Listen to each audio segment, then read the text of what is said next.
Before the playoffs even began, fans around the hockey world were circling a potential second-round matchup between Nashville and Winnipeg that everyone wanted to see.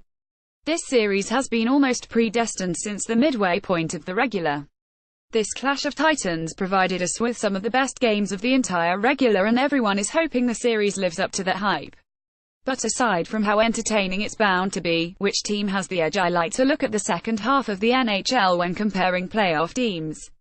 Not because the first half doesn't matter at all, it's just slightly less relevant to the way teams are currently playing. Since these teams have both already played a series, that's relevant information too, but we'll get to that later. After the return of Ryan Ellis to the lineup, the Predators went on an absolute tear for the rest of the regular, while the Jets remained as excellent in the second half as they were in the first.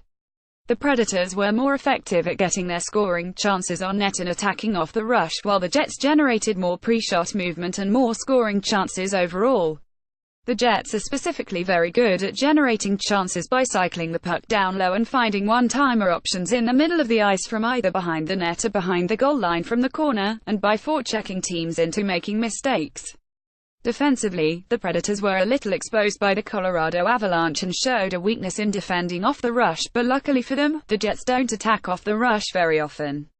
The Predators' vaunted top four on defense is quite good at breaking up cycles and evading forechecking forwards to initiate clean breakouts. That will be something to watch in the Predators' end, to see if the Jets are able to establish their trademark meat grinder of a forecheck and extend offensive zone possessions off the cycle. Stanley Cup playoffs on Sportsnet now live every single game of the 2018 Stanley Cup playoffs, blackout-free, plus the Toronto Blue Jays, key Raptors NBA playoffs matchups and the 100th MasterCard Memorial Cup, all in one subscription. In the Jets' end of the ice, Nashville has excelled more than any other team in the league at generating second-chance opportunities in close. This is likely because a larger-than-average percentage of their shots come from their defensemen, and the forwards all know where to go to get those rebound chances. The Jets, meanwhile, allowed opponents to recover the third fewest rebounds in their zone of any team in the league this year. It appears on paper that both these teams are strong at defending the other's biggest offensive strengths, which is really interesting. Defensively, the Jets were better at keeping scoring chances and pre-shot movement down than the Predators were which might give them the edge in this series. But goaltending is always a huge factor as well, and Pekka Rinne lead the league in save percentage, but the gap between he and Hellebuyck in high-danger save percentage was .814 for Rinne, and .813 for Hellebuyck.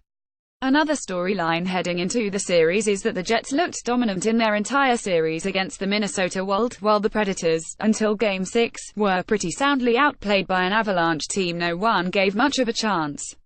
The Predators will need to elevate their game to a degree we haven't seen in a while in order to match the Jets' intensity. Logically, based on the games between these teams we've already seen, that shouldn't be an issue, but if the Predators get too complacent and try to run all their offense through their defense like they did against the Avalanche, they'll be in trouble.